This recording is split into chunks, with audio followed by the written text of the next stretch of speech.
శ్రీ ఎర్ని దుర్గా మహాకాళీ భైరవ్ అభిరామ్ గురు భవానీ భూతప్రేత పిశాచ నివారణ నరకోశ దృష్టికోశ నివారణ వ్యాపారాభివృద్ధి కొరకు గృహదోష గ్రహదోష నివారణ కొరకు కళ్యాణ దోష నివారణ సంతాన దోష నివారణ స్త్రీల శారీరక సమస్యలు మానసిక సమస్యలు చెడుపు చిళ్లంగా తీయుట దంపతుల మానసిక సమస్యలు భూమి యొక్క సమస్యలు ఆరోగ్య సమస్యలకు నాటు వైద్యం వాస్తు జ్యోతిష్యం గృహమునందు శాంతి హోమం అఘోరి పూజలు చేయుదురు. మరిన్ని వివరాలకు ఈ క్రింది నంబర్లకు సంప్రదించండి. గుజరాత్ విమాన ప్రమాద ఘటనలో అసువులు బాసిన మృతులకు వార్తాకిరణం నివాళి అర్పిస్తోంది.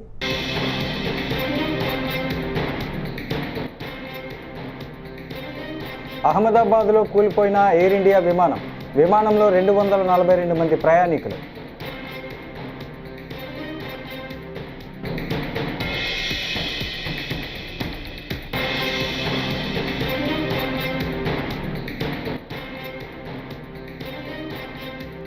సుపరిపాలనలో మొదటి అడుగు, నేటి నుంచి కీలక హామీ అమలు సీఎం చంద్రబాబు.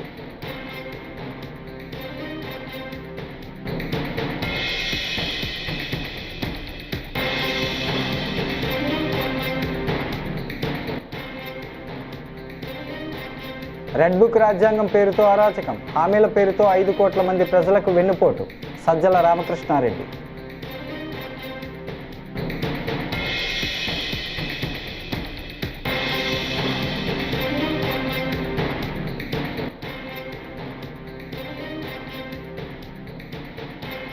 మానసికంగా ఆ రోజే చచ్చిపోయా, నా పరిస్థితి ఎవరికీ రావద్దు మాజీ మంత్రి పేర్ని నాని.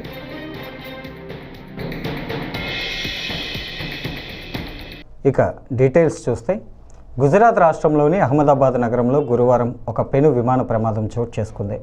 ఎయిర్ ఇండియాకు చెందిన విమానం టేకాఫ్ అవుతున్న సమయంలో అదుపు తప్పి కూలిపోయినట్లు ప్రాథమిక సమాచారం అందుతోంది. ఈ ఘటన స్థానిక మేఘానీ నగర్ పరిధిలోని గడాసర్ క్యాంపు ప్రాంతంలో జరిగినట్టు అధికారులు తెలిపారు. ప్రమాద సమయంలో విమానంలో 242 మందికి పైగా ప్రయాణికులు ఉన్నట్లు తెలుస్తోంది.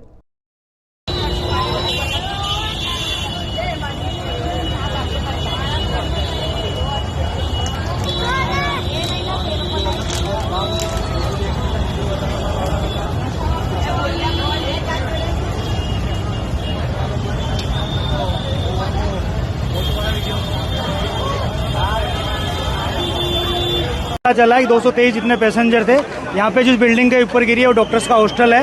तो इंसिडेंट बनने के विदिन 2-3 मिनट्स में पुलिस, बाकी सभी बॉडियाँ, सिविल एडमिनिस्ट्रेशन, कॉर्पोरेशन वगैरह सभी लोग आ गए थे. फायर फाइटर वगैरह स्थल पे हाजिर है.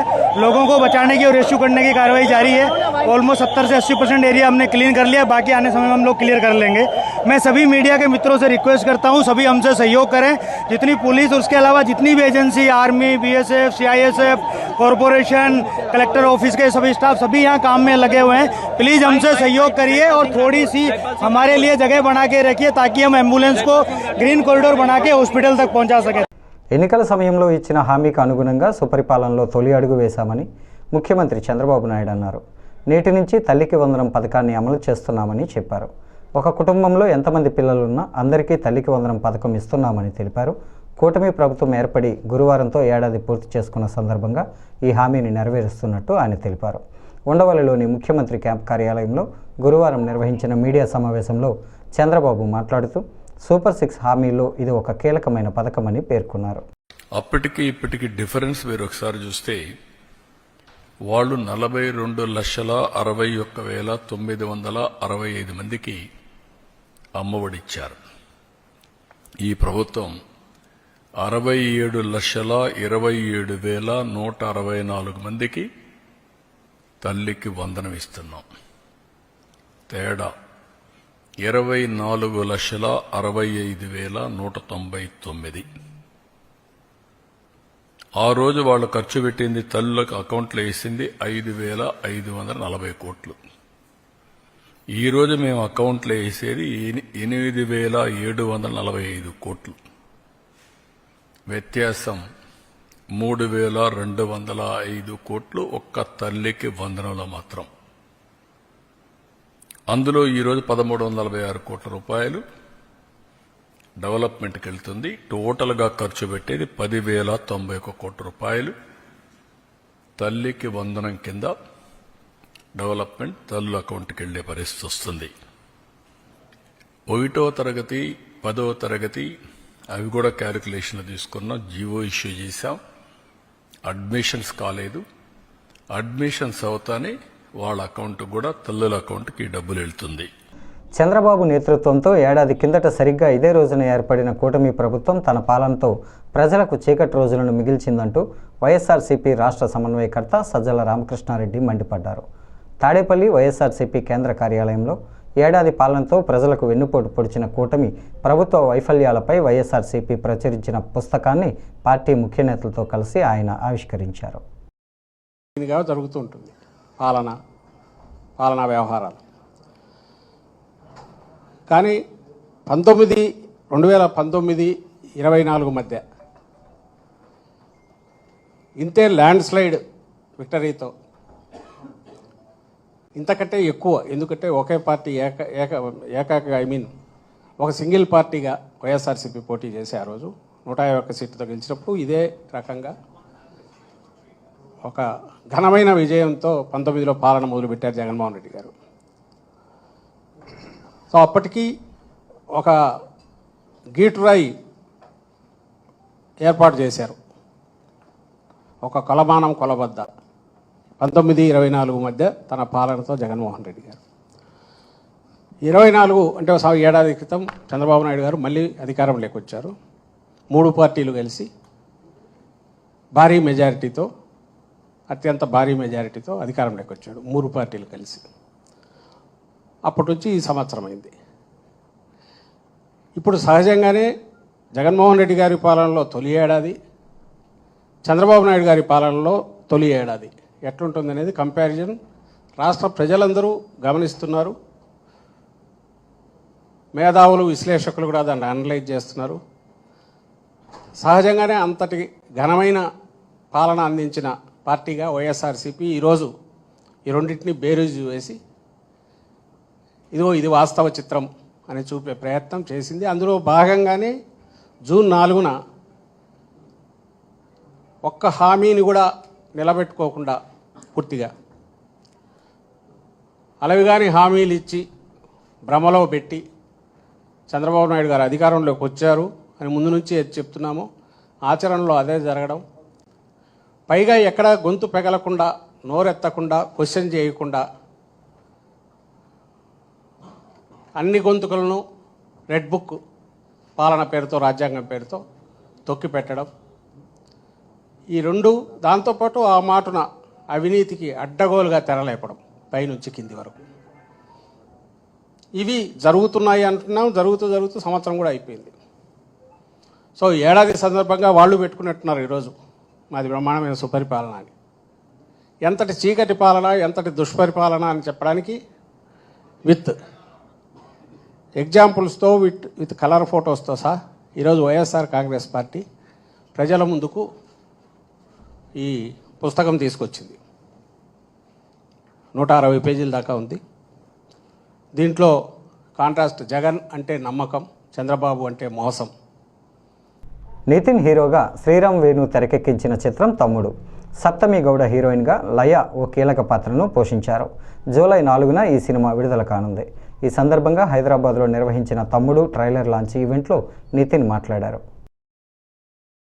సో సినిమా గురించి పక్కన పెడితే I want talk about the team and the technicians. ముందుగా మా కెప్టెన్ ఆఫ్ ద షిప్ మా వేణు శ్రీరామ్ గారు, మా అందరికంటే కూడా తను చాలా కష్టపడ్డాడు. అంటే సినిమా అంతా షార్ట్ ఇన్ ఫారెస్ట్ వాళ్ళు మొత్తం అంతా. సో ఆ పర్సనాలిటీ వేసుకొని దుంకుతూ గింతుతూ కింద పడుతూ లేస్తూ చాలా కష్టపడ్డాడు నాకంటే కూడా. So thank you darling, thank you very much. And next Laya garu, welcome back to Telugu cinema. మీ లేకుంటే సినిమా లేదు. You are the soul of the film. So thank you so much for being part of this film. And Saptami garu, welcome to Telugu cinema మళ్ళీ. ఈ సినిమాలో I think నా కెరీర్లో నాకు ఇది నా ఫస్ట్ సినిమా అనుకుంటా విత్ అవుతా. ఓకే సరే, లీవ్ ఇట్ సరే, జూలై 4 చూసుకుంటారు. So all the best. I hope you achieve much success in this industry.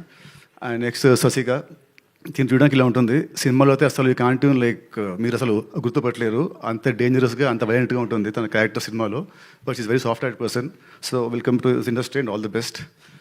And ఇవాళ ఈ విజువల్స్ ఇంత బాగా వచ్చాయంటే దానికి కారణం గుహన్ గారు. అసలు this film is not that easy to make. చాలా చాలా కష్టపడ్డారు the team, the core technicians. So thank you sir for the wonderful visuals. And Rajneesh garu, thank you for the wonderful BGM. And last but not least, అందరూ మాట్లాడారు, sorry, my editor Praveen, నాకు ఇష్టం బాగా close. దాని నీ కట్ సినిమాలో చాలా బాగుంది, ద ట్రైలర్ కట్ కానీ చాలా చాలా బాగుంది. Thank you so much. And last not least ఈ బ్యానర్, మా అంకుల్ దిల్ రాజు గారు. ఈ ఫస్ట్ సినిమా స్టార్ట్ అయింది విత్ దిల్తోనే. సో అక్కడ నుంచి మా బాండ్ ఉంది. ఆ రోజుల్లో దిల్కి ఆ టైంకి 2002 స్టార్ట్ అయింది. ఆ టైంకి that budget was very huge. నాకు గుర్తుంది, ఆ రోజుల్లో ఉట్టి ఫస్ట్ ఒక సాంగ్కి, సెట్ సాంగ్కి వి స్పెండ్ సమ్ 50-60 lakhs ఆ రోజుల్లో. సో గుర్తుంది. సో ఆ రోజు అంత ఖర్చు పెట్టాడు నా మీద. అండ్ ఆ సినిమా పెద్ద హిట్ అయింది. తర్వాత శ్రీనివాస్ కళ్యాణం, అది మంచి సినిమా. ఓకే, మేము అనుకున్న అర్జులు రాలేదు, but still it's a good film. తర్వాత మళ్ళీ ఇప్పుడు నేనున్న నా లాస్ట్ 3 సినిమాలు ఆడలేదు. దాని మీద అసలు ఈ బడ్జెట్ ఇస్ మై హైయెస్ట్, నా కెరీర్లో ఇది నా హైయెస్ట్ బడ్జెట్. మళ్ళీ నన్ను ఆర్ మా డైరెక్టర్ స్క్రిప్ట్ నమ్మి మళ్ళీ మీరు అంత పెట్టారు uncle. So definitely July 4th we all should see good results, great results. So ఇంకా అండి, see you all on July 4th. Thank you very much. Thank you Nitin. ఏపీలో అసెంబ్లీ ఫలితాలు వెలువడిన రోజు నుంచి తాను సీఎంగా ప్రమాణం చేసే రోజు దాకా వైఎస్ఆర్సీపీ కేడర్పై చంద్రబాబు దాడులు చేయించారని మాజీ మంత్రి పేర్ని వెంకటరామయ్య అలియాస్ పేర్ని నాని అన్నారు. గురువారం ఆయన ఆధ్వర్యంలో పార్టీ సమావేశం జరగగా భారీ ఎత్తున కార్యకర్తలు హాజరయ్యారు. ఈ సందర్భంగా తన కుటుంబాన్ని కూటమి ఏ విధంగా వేధిస్తోందో కార్యకర్తలకు వివరిస్తూ ఆయన భావోద్వేగానికి గురయ్యారు.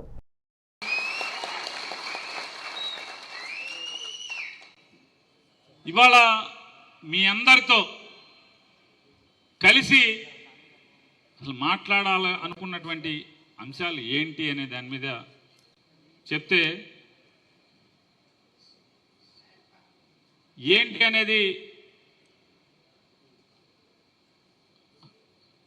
అనేది మనం మీకు చెప్పదలుచుకుంటే, ప్రభుత్వం అంటే జగన్మోహన్ రెడ్డి గారి ప్రభుత్వం పడిపోయిన దగ్గర నుంచి ఈ కూటమి మాయ మాటలతో జనాలకి అరచేతిలో వైకుంఠం చూపించి గద్దెనెక్కినటువంటి ఈ కూటమి ప్రభుత్వం ఎక్కిన దగ్గర నుంచి ముందుగా కార్యకర్తల్ని కొడతంతో మొదలుపెట్టారు. ఎన్నడూ లేని విధంగా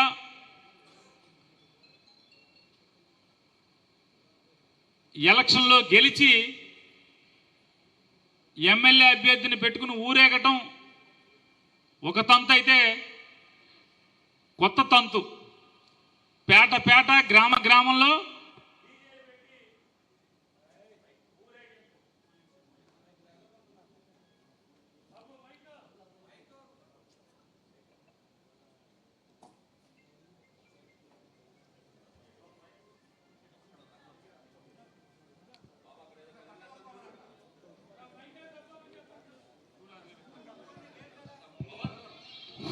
చెక్ వచ్చింది కొద్దిగా ముందుకు వచ్చాయి. నన్ను గ్రామాన పేటలో సందుగొందుల్లో డీజేలు పెట్టి ఊరేగింపు. ఆ ఊరేగింపు ఎందుకయ్యా అంటే, అప్పుడు దాకా ఓట్లు అడిగేదాకా జగన్ గారి ప్రభుత్వం అమ్మేటువంటి మందు కల్తీ మందు, తాగితే చచ్చిపోతారు, లివర్ పోద్ది, కిడ్నీలు పోద్ది అన్నటువంటి ప్రచారం చేసిన ఈ కూటమి కార్యకర్తలే ఆ జగన్ గారి మందు షాపులు ఏదైతే ప్రభుత్వ షాపుల్లో ఉన్న సరుకే కొనుక్కొచ్చి ఫుల్గా తాగి బజార్లెంబట పడి మందు సామాను ఎవడింటో వేస్తున్నారా అంటే, వైఎస్ఆర్ కాంగ్రెస్ పార్టీ జగన్ జెండా మోసినోడి ప్రతి ఇంట్లో కూడా ఆ వయసు వేయటం, మందు సామాను వేయటం, సిమటాపకాయ జల్లేయటం, పైశాచిక ఆనందం. ఇంట్లో ఆడవాళ్ళు ఉంటారే, ఈ విష సంస్కృతి ఏంటి, ఈ రాక్షస సంస్కృతి ఏంటి, ఎవడ పార్టీకి ఆడి పోటీ పని చేసుకుంటాడు కదా అనేటువంటి ఇంగిత జ్ఞానం, విచక్షణ, బుద్ధి కూడా లేకుండా మందు సామాన్ని ఆడి ఇంట్లోకి వేయటం. అక్కడితో ఆగకుండా ఆ ఇంట్లో కుండీలుంటే మొక్కల కుండీలు బద్దగొట్టడం, కుండీలు తీసి ఒకవేళ గబాలను ఎందుకు ఈ రాక్షస మోక వచ్చిందని చెప్పి తలుపులు వేసుకుంటే ఇంటి బయట ఉన్న కుండీలు ఎత్తి తలుపు మీద కొడతాం. పార్టీ మాజీ మంత్రి జోగి రమేష్ చరిత్ర గురించి మైలవరం నియోజకవర్గ ప్రజలందరికీ తెలుసునని ఎమ్మెల్యే వసంత గురువారం అన్నారు. కూటమి ప్రభుత్వం ఏర్పడి సంవత్సరమైన సందర్భంగా ఆయన మాట్లాడుతూ గత ఎన్నికల్లో అత్యంత దారుణంగా ఓడిపోయిన వ్యక్తి జోగి రమేష్ అని, చరిత్రలోనే భారీ మెజారిటీతో గెలిచిన వ్యక్తిని నేను అని, ఏనుగులు పోయే దారిలో కుక్కలు ఎన్నో మురుగుతూ ఉంటాయి, పట్టించుకోవాల్సిన అవసరం లేదని మైలవరం ఎమ్మెల్యే పేర్కొన్నారు. అవకాశం తీసుకొని ఈ రాష్ట్రాన్ని అధోగతి పాలు చేసిన వ్యక్తి, దానికి నిరసనగానే భారతదేశ చరిత్రలో ఇంతటి మెజార్టీ ఎక్కడ ఏ రాష్ట్రంలో రాలా. మీరందరూ గమనించండి, మొన్న 4వ తారీఖున ఇక్కడ జోగి రమేష్ ఎగేసుకుంటా వచ్చాడు. ఒక 100 మంది కార్యకర్తలను చూసుకొని రెచ్చిపోయి, రా కృష్ణప్రసాద్ నువ్వు రాజీనామా చెయ్యి, నేను పోటీ చేస్తా, నువ్వు పోటీ, ఏమి నీకెందుకు సవాల్ వేయాల్సి వచ్చింది? నీకు నాకేమన్నా వాదోపవాదాలు జరిగాయా? ఏమీ లేదు, కేవలం అధికారం మీద యావ. సరే నేను చెప్పాను, ఏనుగులు పోతా ఉంటే పక్కన కుక్కలు బొరుగుతా ఉంటాయి, వాటి గురించి మనం పట్టించుకోవాల్సిన అవసరం లేదు. నిన్న అతనిలాగా వెకిలి మాటలు మాట్లాడే వెకిలి సంస్కృతి ఈ తెలుగుదేశం పార్టీకి లేదు. తెలుగుదేశం పార్టీ తొలి శాసనసభాపక్ష సమావేశంలో, ఆ రోజు ఎన్డీఏ కూటమి శాసనసభాపక్ష సమావేశంలో మన పెద్దలు గౌరవనీయులు చంద్రబాబు నాయుడు గారు ఒకటి చెప్పారు, మహిళలను కించపరిచిన, అసభ్య పదజాలం వాడిన, దౌర్జన్యాలు చేసిన, దాడులు చేసిన నా దగ్గరకు వచ్చే పని లేదు, నా గుమ్మం తొక్కే పని లేదని చెప్పిన వ్యక్తి చంద్రబాబు నాయుడు గారు. మేమందరం హుందాగా గౌరవప్రదంగా ఉంటా ఉన్నాం. కానీ ఆనాటి ముఖ్యమంత్రి ఎన్నో సందర్భాల్లో నేను కలిసినప్పుడు నాకే స్వయంగా 3 సార్లు చెప్పాడు, నువ్వు చంద్రబాబు నాయుడు గారిని తిట్టావు, లోకేష్ ని తిట్టావు, నేను నిన్నెట్లా సొంత మనిషిగా భావిస్తా, నిన్నెట్లా దగ్గర చేసుకుంటా అని చెప్పి. ఆ వ్యక్తికి ఈ వ్యక్తికి ఉన్న తేడా మీరు గమనించండి. రోజు రోజుకి విలువలు దిగజారిపోయి బజార్ను పెడితే ఈ రాష్ట్ర భవిష్యత్తు ఏంటి, మన బిడ్డల భవిష్యత్తు ఏంటి, విలువలు ఏమైపోతాయి అనేది మీరు ఆలోచించండి. అదే రీతిలో ప్రయాణం చేసే ఈ జోగి రమేష్ ఉమ్మడి కృష్ణా జిల్లాలోనే అత్యంత తేడాతో ఓడిపోయిన వ్యక్తి జోగి రమేష్. మైలవరం నియోజకవర్గ చరిత్రలో అత్యధిక మెజార్టీతో గెలిచిన వ్యక్తి వసంత కృష్ణప్రసాద్. ఎన్డీఏ కూటమి మైలవరం నియోజకవర్గ ప్రజల ఆశీస్సులు దీవెనతో ఏ సందర్భం లేకుండా వచ్చి సవాళ్ళు ఇస్తున్నాడు. నేనంట రాజీనామా చేస్తే మన ఇద్దరం పోటీ చేసుకుందాం, నా అంతేదో తెలుస్తాడంట. ఇది వ్యక్తి మాట్లాడితే నిన్న ప్రెస్ వాళ్ళు అడిగారు, మరి జోగి రమేష్ మీరు రాజీనామా చేసి వస్తే ఆయన పోటీ చేస్తాడంట, మరి మీరు చూసుకుంటారా అని. నేను అతనిలాగా అసభ్యంగా మాట్లాడినా, కానీ కుక్క కాటికి చెప్పు దెబ్బలాగా నేను ప్రెస్ మీట్లు ఏం చెప్పానంటే, నేను ఇతని మీద ఎందుకు చేయాలి, ఈయన జిల్లాలోనే అత్యధిక తేడాతో ఓడిపోయాడని చేయాలా, వాళ్ళ నాయకుడిని రాజీనామా చేయమనండి, పులివెందుల్లో నేను పోటీ చేస్తానని చెప్పాను. అతనిలాగా వికిల్తనంతో మాట్లాడటం కాదు, కేవలం అతని మాటకి సమాధానంగా చెప్పే తప్పితే రాష్ట్ర స్థాయి ఒక మాజీ ముఖ్యమంత్రిని అగౌరవపరచాలనో కించపరచాలనే ఉద్దేశం నాది కాదు. కాబట్టి మాట్లాడేటప్పుడు మంచి చెడు తెలుసుకొని మాట్లాడాలా, సంస్కారయుతంగా మాట్లాడాలని చెప్పి ప్రతిపక్షానికి హితవు పలుకుతూ తప్పకుండా. తల్లికి వందనంలో కోత విధించడం సిగ్గుచేటని కర్నూలు ఎస్ఎఫ్ఐ జిల్లా అధ్యక్ష కార్యదర్శులు అబ్దుల్లా, రంగప్ప విమర్శించారు. గురువారం కర్నూలులో వారు మాట్లాడుతూ విద్యార్థుల తల్లికి ఇచ్చే వందనం పథకంలో కోత విధించడం ఏంటంటూ ప్రశ్నించారు. ఎన్నికల సమయంలో ప్రతి విద్యార్థికి 15,000 ఇస్తామని హామీ ఇచ్చిన ప్రభుత్వం ఇప్పుడు పాఠశాల అభివృద్ధి పేరుతో 2,000 కోత పెట్టడం సిగ్గుచేటని అన్నారు. ఈరోజు మంచి ప్రభుత్వం పేరుతో రాష్ట్రంలో ఉన్నటువంటి కూటమి ప్రభుత్వం ఒక పెద్ద ఎత్తున సంబరాలు చేసుకునే పరిస్థితి రాష్ట్ర ప్రభుత్వంలో కనిపిస్తూ ఉంది. మరోవైపు తల్లికి వందనం పర్లేదని చెప్పేసి తల్లిదండ్రులు ఆవేదన చెందుతా ఉన్నారు. అలాగే మరి కొంతమంది 15,000 రూపాయలు చెప్పి కేవలం 12,000 రూపాయలు మాత్రమే మా అకౌంట్లోకి వేసాడని చెప్పేసి బాధపడుతున్నటువంటి పరిస్థితి ఈ రోజు రాష్ట్రంలో కనిపిస్తా ఉంది. ముఖ్యంగా కర్నూలు జిల్లా ప్రాంతానికి వస్తే నిరంతరం ఇది వలసల ప్రాంతం.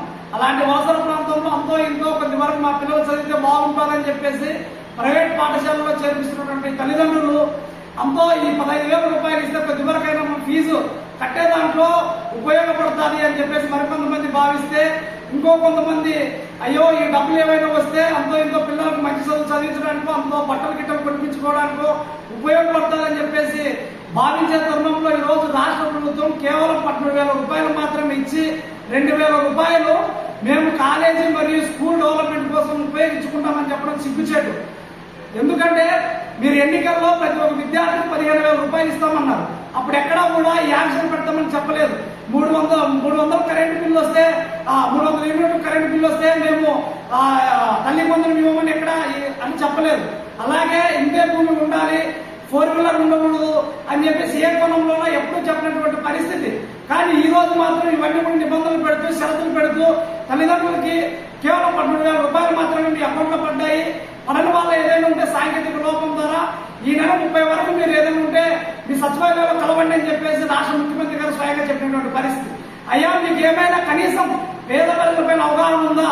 వాళ్ళు దేనికోసం ఒక సంవత్సరం పాటు తల్లి వందనం వదిలేస్తున్న పరిస్థితి గతంలో కనిపించింది. గత విద్యా సంవత్సరంలో మీరు ఏమాత్రం కూడా విద్యకు సంబంధించి అభివృద్ధి పత్రంలో నడిపించలేదు. అలాగని తల్లి వందనం కూడా విడుదల చేయలేదు. అలాగే సంక్షేమ హాస్టల్ మెచ్చార్జీలు ఏమి విడుదల చేయాలి, అన్ని కూడా విడుదల చేయనప్పటికీ కూడా తల్లిదండ్రులు ఏదో ఒక సందర్భంలో రాష్ట్ర ప్రభుత్వ పాలన కొంత గొప్ప ఉందిలే అన్నట్టుగా భావించారు. కానీ నేడు మీరు ఇచ్చే క్రమంలో కూడా తల్లి వందనం కట్ చేసి ఇవ్వడం ఏమాత్రం సమంజసమో మీరే ఒకసారి ఆలోచించుకోవాలని చెప్పేసి ఎస్ఎఫ్ఐగా కోరుతూ ఉన్నాం. కాబట్టి ఏదైతే ఈ షరతులు ఉన్నాయో వీటన్నిటి కూడా ఎత్తేసి తక్షణమే ప్రతి ఒక్క విద్యార్థికి కూడా 15,000 రూపాయలు ఇవ్వాలని చెప్పేసి మేము డిమాండ్ చేస్తూ ఉన్నాం. లేని పక్షంలో విద్యార్థుల్ని తల్లిదండ్రులందరినీ కలుపుకొని రోడ్డు మీదకి వచ్చి నిరసన కూడా చేపడతామని చెప్పేసి ప్రభుత్వాన్ని హెచ్చరిస్తా ఉన్నాం. నా పేరు రంగప్ప, ఎస్ఎఫ్ఐ జిల్లా కార్యదర్శి కర్నూలు. 300 డబ్బులు వచ్చింది సార్. కూటమి ప్రభుత్వం అధికారంలోకి రాగానే అమలు చేస్తామన్న తల్లికి వందనం పథకానికి మంగళం పాడారని నియోజకవర్గ యువజన విభాగం అధ్యక్షుడు కిషోర్ కుమార్ రెడ్డి విమర్శించారు. ఈ సందర్భంగా గురువారం జీడి నెల్లూరు మండల కేంద్రంలోని వైఎస్ఆర్ విగ్రహం వద్ద ఏర్పాటు చేసిన మీడియా సమావేశంలో ఆయన మాట్లాడుతూ రాష్ట్ర పార్టీ పిలుపు మేరకు ఈ నెల 13న జిల్లా కలెక్టర్ కార్యాలయం ముందు నిరసన కార్యక్రమం ఉంటుందన్నారు. సూపర్ 6 హామీలు అనే పథకాలతో కూటమి సర్కార్ ప్రభుత్వాన్ని ఏర్పాటు చేసింది. కానీ ఈ కూటమి ప్రభుత్వం యువత మరియు విద్యార్థులకి తీవ్ర అన్యాయం చేస్తూ విద్యార్థులకి ఇంతవరకు తల్లికి వందనం ప్రతి నీకు 15,000 నీకు 15,000 అని ప్రచారం చేసుకుంటూ అధికారంలోకి వచ్చి వాళ్ళ గురించి మర్చిపోయింది. అలాగే ఫీజు రియంబర్స్మెంట్ ఇప్పటి వరకు చెల్లించనే లేదు. దాదాపు 87 లక్షల మంది విద్యార్థులు 23 లక్షల మంది పేద విద్యార్థులు ఫీజు రియంబర్స్మెంట్ కోసం కాయలు కాచేలా ఎదురు చూస్తున్నారు. కావున అలాగే నిరుద్యోగులు దాదాపు 20 లక్షల మంది పైగా నిరుద్యోగులు మన రాష్ట్రంలో ఉన్నారు. వాళ్ళకి కూడా నిరుద్యోగ వృత్తి ఇవ్వలేదు, మరియు జాబ్ క్యాలెండర్ కానీ లేదు డిఎస్సి 16,000 అని ప్రకటించినటువంటి ముఖ్యమంత్రి నారా లోకేష్ గారు కానీ ఎటువంటి డిఎస్సి నోటిఫికేషన్ ఇవ్వలేదు. ఇవన్నీ ఆర్భాటాలే తప్పించి అధికారంలోకి వచ్చాక అమలు చేసే పరిస్థితి ఏ రకంగానూ కనిపినందువలన రేపు యువజన విభాగం మరియు విద్యార్థి విభాగం ఆధ్వర్యంలో ప్రతి కలెక్టరేట్లోనూ అలాగే ఇక్కడ చిత్తూరు కలెక్టరేట్లో ఆందోళన నిర్వహించి దాని మీద రిప్రజెంటేషన్ ఇవ్వాలని వైఎస్ఆర్సీపీ ప్రభుత్వం మా ముఖ్య అధినేత జగన్మోహన్ రెడ్డి గారి ఆదేశాల మేరకు రేపు ఆందోళన కార్యక్రమం మరియు రిప్రజెంటేషన్ కార్యక్రమం ఇవ్వాలని నిర్ణయించాం. కావున పెద్ద ఎత్తున గంగాధర నెల్లూరు నియోజకవర్గం నుంచి యువత మరియు విద్యార్థులు వచ్చి ఈ కార్యక్రమాన్ని విజయవంతం చేయాలని మనస్ఫూర్తిగా కోరుకుంటూ ఇట్లు మీ యువజన విభాగం అధ్యక్షులు కిషోర్ కుమార్ రెడ్డి గారు. ఈ వార్తలు ఇంతటితో సమాప్తం. నమస్కారం.